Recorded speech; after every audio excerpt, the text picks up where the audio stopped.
Dertten başka bir şey bilmem, ne bitmez tükenmez çilem.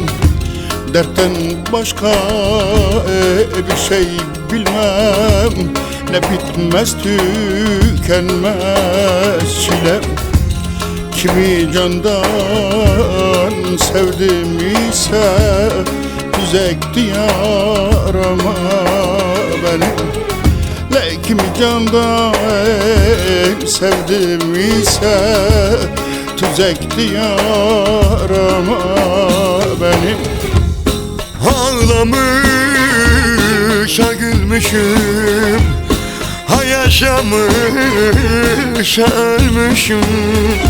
Oldu bitti çilekeşim, İşte budur dünyam benim.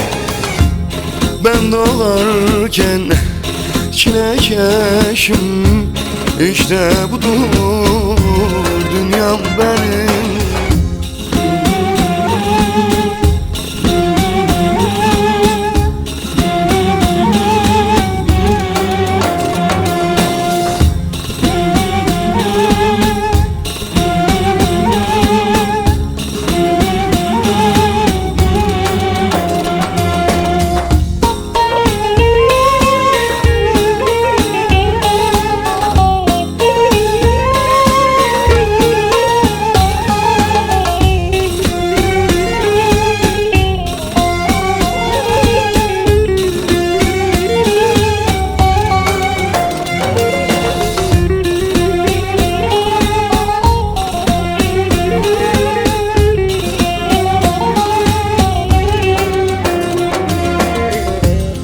Kurudu göz pınarlarım, viran oldu gönül ağım. Kurudu göz pınarlarım, viran oldu gönül ağım. Tazelleşti yapraklarım, görmediğim bahar benim. Tazelleşti yapraklarım, görmediğim bahar benim. Ha ağlamış, ha gülmüşüm, ha yaşamış, ha ölmüşüm.